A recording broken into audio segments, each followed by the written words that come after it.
Hey, welcome guys. Today we are going to be painting and weathering our M4A1 76 Sherman from Takom that we built up last week, and now we have primed in Tamiya's surface primer in gray. And as you can see here, I did some very quick pre-shading with some NATO black, and there we have the tools ready to prime and paint. So we'll be taking this one all the way to the end, as you saw in the photos in the intro. For the paint selection, I was caught between Tamiya and Ammo by Mig's Atom Olive Drab. I ended up going with the Tamiya, which is what I'm spraying here, trying to go very light. I do have it thinned pretty heavily with that paint retarder, which is going to allow it to be a little bit more translucent.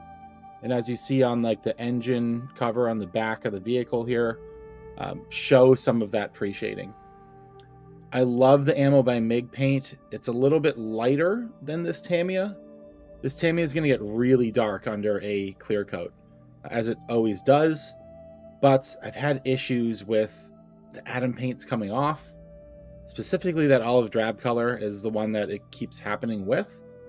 So I put way too much time into just building this kit to have that really be an issue for me. So here we are. Next step, I'm going to do some camouflage chipping. I have two different products here. These are both like hairspray. If you've heard of the hairspray method, I have the heavy chipping effects and the scratches effect. I've never used the scratches effect, and my instant review is I think I like the heavy chipping better. I wanted the camouflage to look like it was just 15% left. Like most of it's gone, and I think I was able to achieve that. Anyways, if you're unfamiliar with these types of products or the hairspray method, as you can see there, I have it sprayed on. It's water soluble, so we're going to paint the NATO black over that, and then when the NATO black dries, in the water that we put on the model touches it, it'll start to pull some of that hairspray or chipping fluid out from under that NATO black coat, and will hence give us the desired effect that we're looking for. The biggest thing that I have found when using this method is to not go too heavy. So we're going to do kind of a 75% coat with this NATO black. I do like the NATO black better than a regular flat black for this type of, especially like faded. It's definitely grayer looking. It fades in pretty well with that green, which is kind of the start that we were already looking for. And also by only painting about 75%, you can see there's a little bit of that pre-shading still showing through. By doing that, it's already going to start to look, chipped and faded. Next up, once that dries for a couple of hours, you want to hit this within like a day, really. I gave it probably 2 or 3 hours to dry. We're going to come back with our water and a like semi stiff brush, and we're really just going to wet this. The harder you scrub and the longer you scrub, the more of the effect that you'll get off. What I would say is let it soak in a little bit. The scratch effect, as you can see here, it worked a lot more than maybe the heavy chipping effect would have.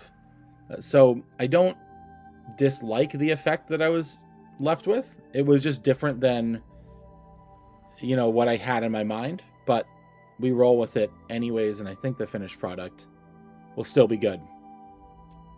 While that is drying, we will start to work on our road wheels.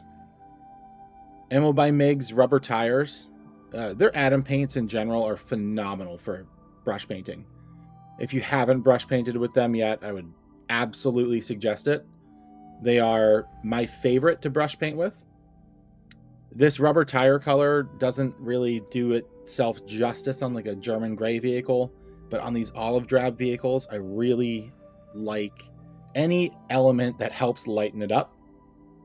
And then 1 or 2 drops of that Atom paint retarder / thinner is going to make this just flow perfectly.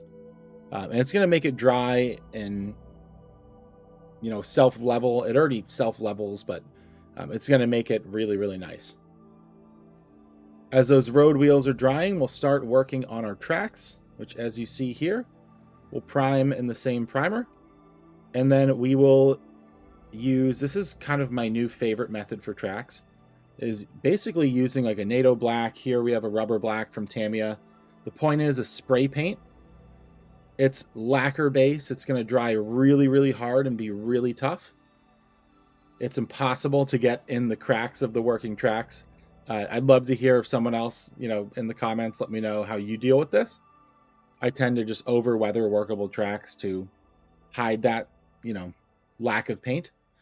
But the spray paint is just going to make the paint basically impossible to come off these tracks, which when we are working them around the vehicle at the end, we're going to avoid paint chips. That acrylic paints always chip at the end, and it's really, really annoying.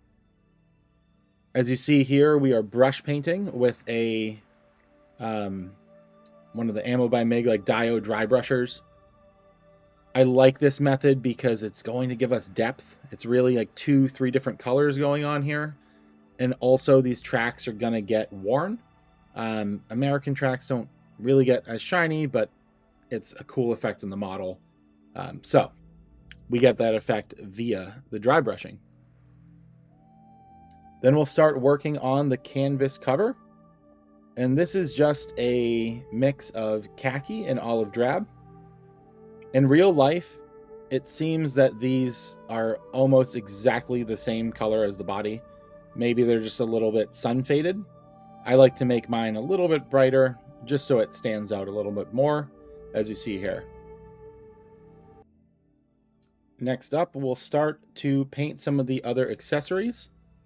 Here we have the searchlight here. We have a couple other lights and metal pieces on the vehicle. I tend to use, I have all the silver colors look the same to me, but I tend to use gunmetal on things that I want to be less pronounced. And then something like this tow cable that I really want it to stand out and add something to this left side of the hull. I'm going to paint this in polished silver, just a little bit brighter. And again, it's going to make it pop out a little bit. Small little painting hack here. If you're ever worried about overpainting, a piece of paper slipped underneath something like this tow cable can really help you reach areas and avoid having to clean up. I wasn't concerned with cleaning up the green. I was concerned with cleaning up the black chipped effect. So there you have it. The guns and then the metal for the tools I'm going to do in the same exact fashion really as the tracks. I'm going to use a flat black for these just to after I fling that piece across my bench. But I really love the way that this comes out, and it's really, really easy. It's really 1 or 2 layers of flat black, and then gunmetal dry brush, done. I love it on the tools as well. Anywhere that there's some detail for that dry brushing to highlight. Again, just like the tracks, it's going to give us multiple different tones and just add a little bit of a 3D kind of depth effect and just a little bit more interesting than making it just a solid gunmetal color. Also have this is a wood color from Adam as well, that we're just going to get the tools, at least a base coat on our tool handles. And then we'll come back and just like the 50 cal, we'll dry brush our shovel and all of our other Pioneer tools.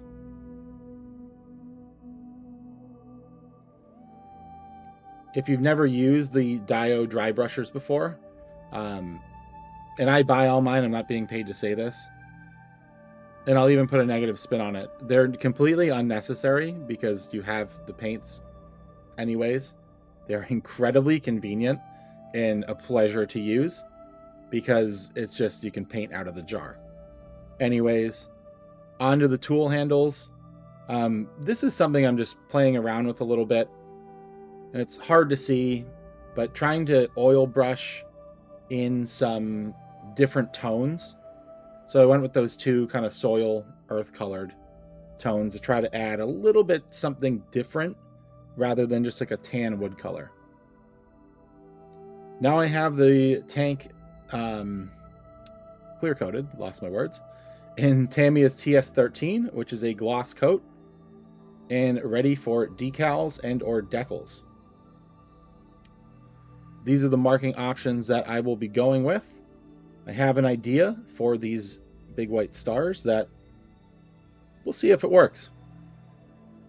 For right now, my method for decals is get the water as hot as my faucet will allow it, which is enough to, I wouldn't wash my hands under it. It would burn my hands. That's going to allow the decals to just work a lot quicker. And as you see on the right-hand side, I have them all pre-cut and ready to go so that I'm not really letting the water cool. These Takom decals do have a lot of carrier film, as you see on this piece that I'm taking off, which it was kind of a bummer at this point because, again, it's a lot of carrier film. But as we kind of weather and everything, it starts to disappear and blend in, which is the good news. But I know many people are buying aftermarket decals and things like that, so it could be potentially something you wanted to look at with this kit. Then we will start to, and there aren't too many like rivets or anything for the decals to conform to, but a little Mark Fit Strong from Tamiya. I did about 3 coats, letting each coat fully dry. On these Takom decals will supposedly help adhere them. It didn't really help do much of anything to those decals, but that's a topic for another day. We will do the same method to the tracks later, but I have the individual links that will go on the side of the vehicle. Essentially what we're doing is we are just putting a track wash, down, sprinkling pigment before that wash is dry, and then pressing it in. And essentially the track wash becomes the binder of the pigment. It thickens the wash, the pigment thickens the wash, and then the wash binds the pigment, combines them into a very nice 3D rust effect. Now we'll put the tools on the vehicle before we do a clear coat with TS80, which is Tamiya's matte clear coat. Once those tools are on, I have it clear coated. I'm going to do more than one clear coat on this kit. We'll talk about that in a little bit. Before we get into that, the next thing I'm going to try to do is scuff up the stars here. Reason being, essentially crews, and if you look at where the stars are, I'm using a file, tweezers, whatever I can. The stars are literally positioned where one shot in the upper star it's like a bullseye, would take out probably the commander, maybe the gunner, loader, whatever.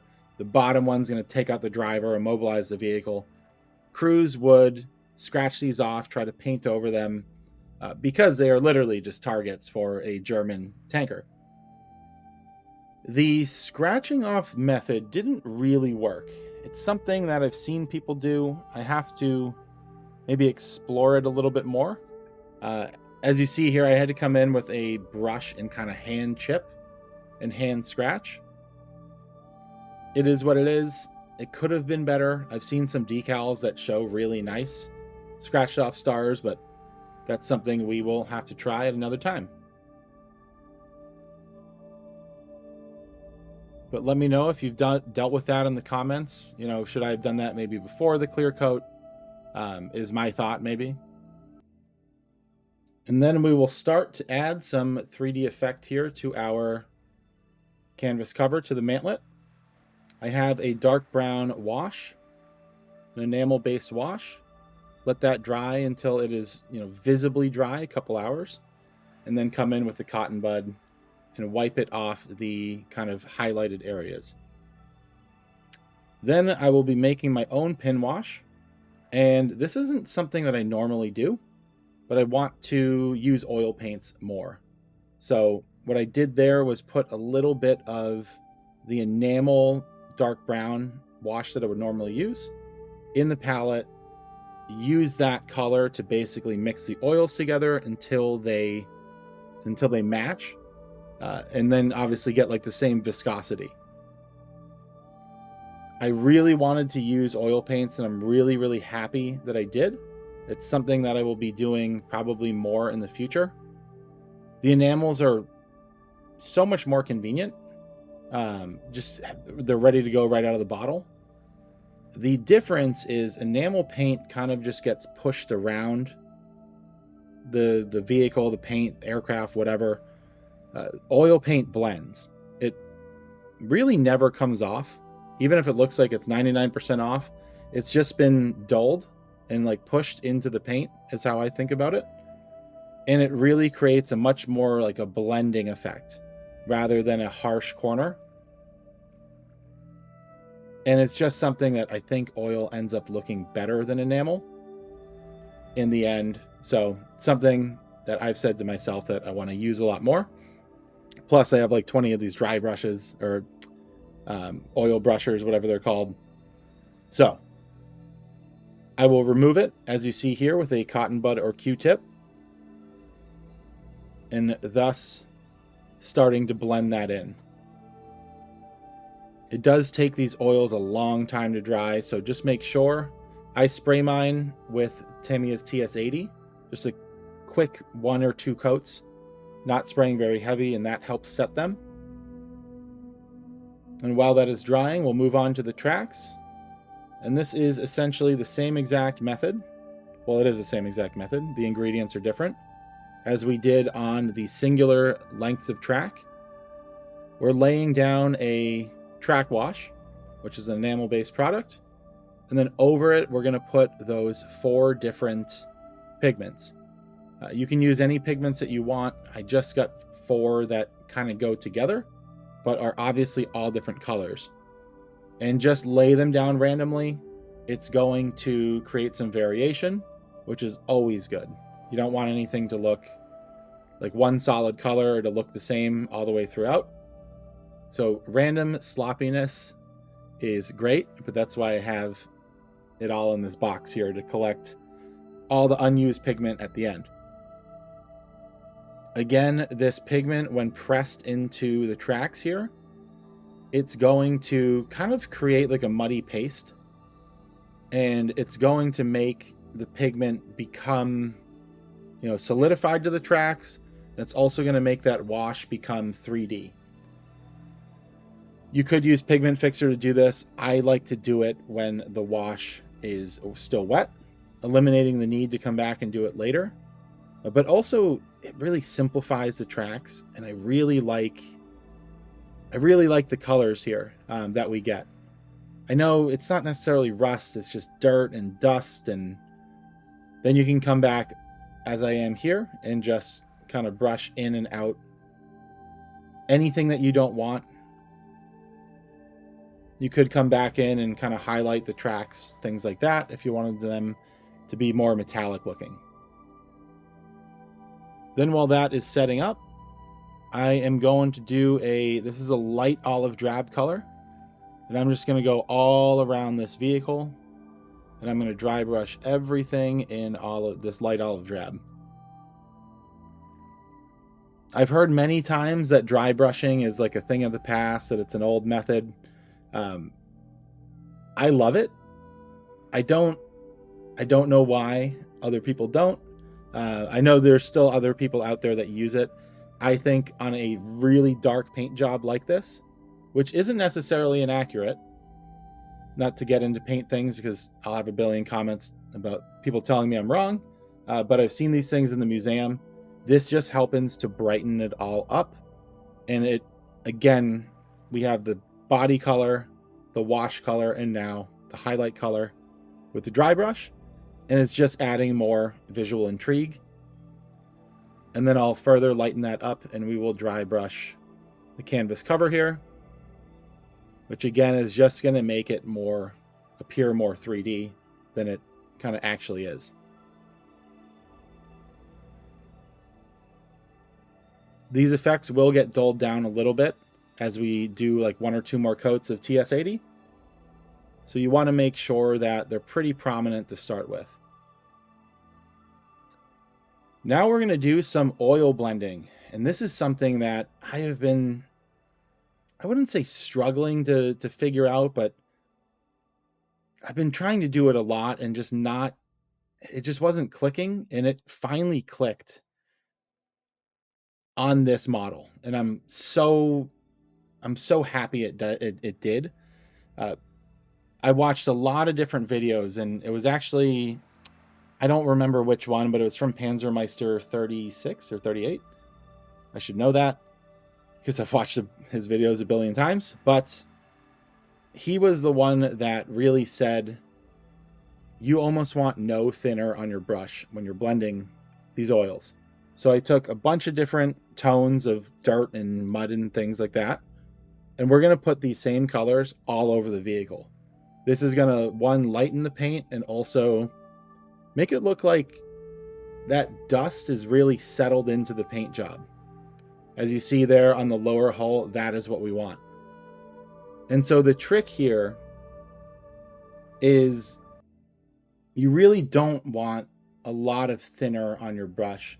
In fact, where I was kind of going wrong with this method, at least in my head, because it makes it hard to see when the paint job is really wet, and it makes the oil spread around rather than blending, is I would dip the brush in thinner and then go to town, kind of as you see now.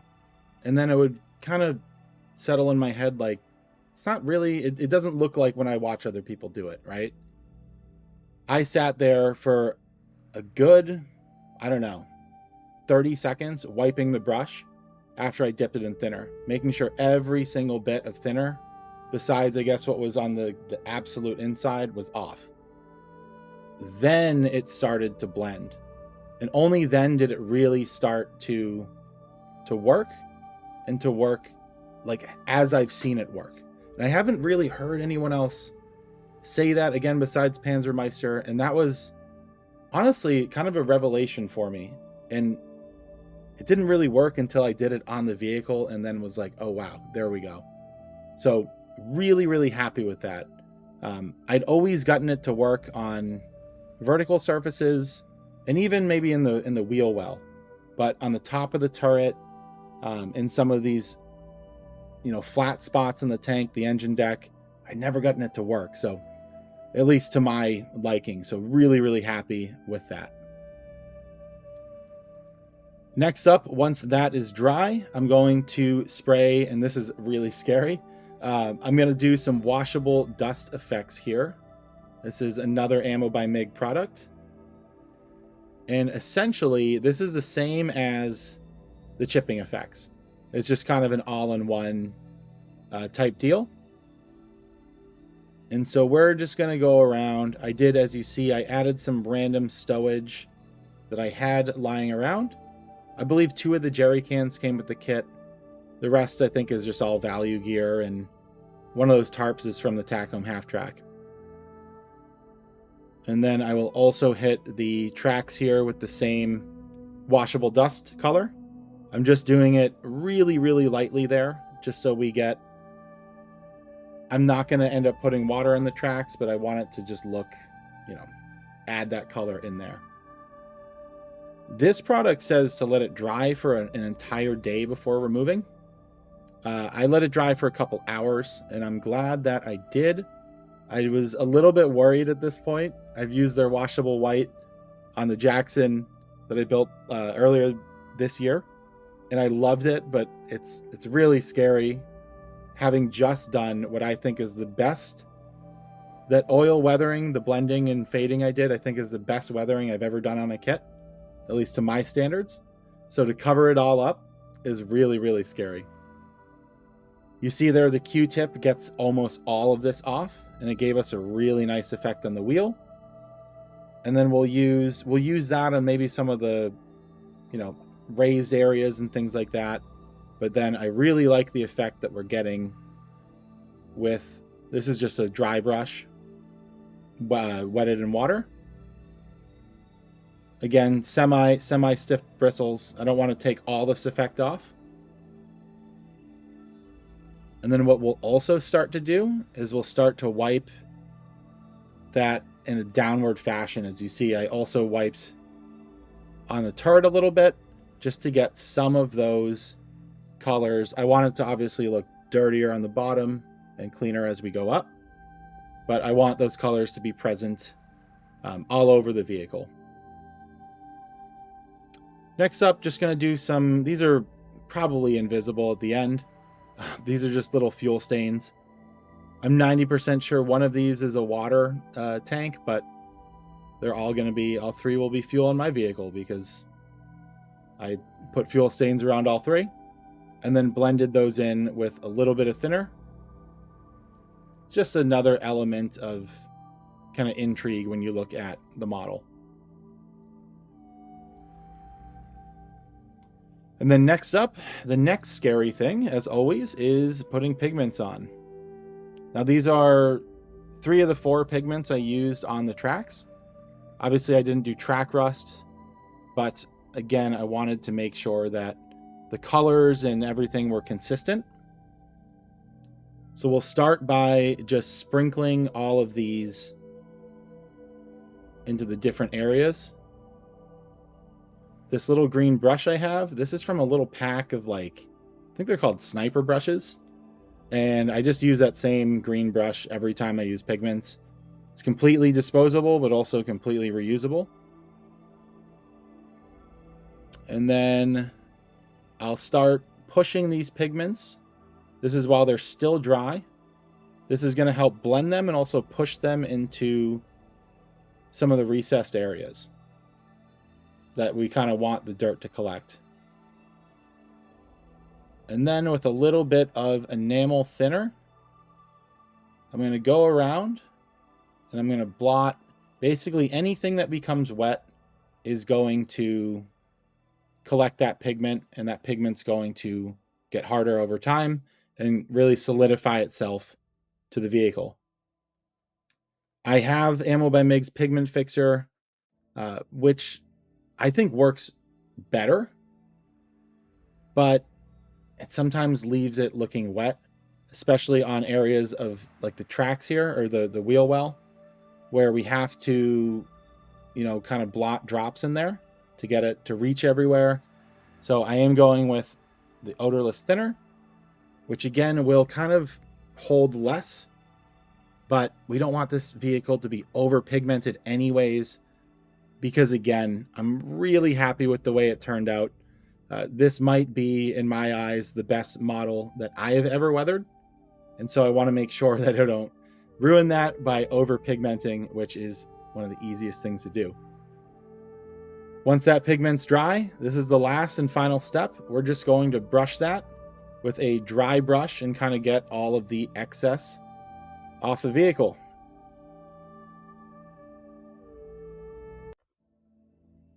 And here you have it, our finished Takom Sherman, the M4A1 76W HVSS. Now, if you've made it this far, I'd obviously first thank you for watching up to this point. If you haven't already, I'd please ask you to like and subscribe to the channel. Also, feel free to let me know in the comments, if you like the finished product, if there's something you would have done different. I know I asked 1 or 2 questions throughout, but I do look at and answer every single comment. Obviously, please keep it positive. I do have a couple things to kind of address with this kit. First being, as you see here, the suspension. I have roughly between 1 and 2 pounds, which sounds a little crazy for a 35th scale kit. I have between 1 and 2 pounds of fishing weights glued to the inside of this model. And that suspension is the reason why. The way that it glues on, not only did I break it off like multiple times during the weathering process and fitting the tracks on, it's fully workable, and that's really, really awesome. As you see, it conforms to the kind of bumps in the grass on the diorama. With the workable tracks, it makes sense. The tracks, I never form fitted them around because they were really tight and I didn't want to break them. I didn't think about this, the left and right wheel on both sides is getting pulled up because of the tension in the tracks. I counted them, I have the right number there, but maybe that's something that we need to add one more link of track, because they give us a lot of extra. That might solve that problem. It might give us a little bit unnatural sag. I don't know, because I didn't do it, but that's the thing that's going to kind of come back and, I won't say haunt, but for lack of better terms, I will, about this kit. But I'm going to look at this from a really positive point of view, because as I said, I think this is the best that I have weathered a kit. Most realistic, at least, and the most, what I'm the happiest about is this is what I envisioned going into it. Normally I have a vision in my head and keep weathering, and all of a sudden it turns into something completely different. And maybe it's great, but it's hard to make exactly what, like, the picture you want to paint. It's hard to paint that picture sometimes. The oil weathering and the chipped camouflage, there's a lot of things going on here, and a lot of them get lost in certain areas where we have that dust effects and things like that. But then you can see the camouflage is still just barely there. That oil, tone that we gave it initially, it's all still present. And even maybe even that pre-shading, although probably not the pre-shading. But my point is that there's a lot of layers going on here, and that is what I think makes this kit really shine, and why I'm really happy with it. I've said for a long time, you're not going to see the pre-shading. Why am I going to do it? And again, maybe the pre-shading we can't see, but it all just blended together really well in this kit. And it's really, really difficult to weather olive drab. I already gave Panzermeister a call out, shout out, whatever. He has a great video on weathering olive drab. It's not the same method, but some of the things are similar. And it's something that I think this is like the hardest thing to weather, because you can't really chip it the same way. And I don't know. We're going to talk about this more as we do more olive drab vehicles in 2026. As far as the kit, it is a Takom kit. And it had its frustrating moments, like the suspension not sitting right, it breaking, the tracks broke multiple times, although the tracks are an absolute phenomenal part of this kit, and I wouldn't change them, at all, even for rubber band tracks, which I love. The figure didn't come out, the helmet didn't fit, and I would worry that the 16th scale figure that comes with this also might not, but I didn't get that kit, so let me know if you did in the comments, and if that figure is okay. And the whole weight thing, the fact that this needs a lot of weight. I have a lot of critiques about this kit. I would throw them all out the window. This is kind of my experience with these big Takom kits. They're frustrating until I get a finished product, and it's like, wow, I love that kit. So that's my take on this kit. I like that I added a little bit of stowage to the back. I think it did add just enough kind of to make the model pop. And again, I appreciate you guys watching. I'll see you on the next video, and I'll leave you with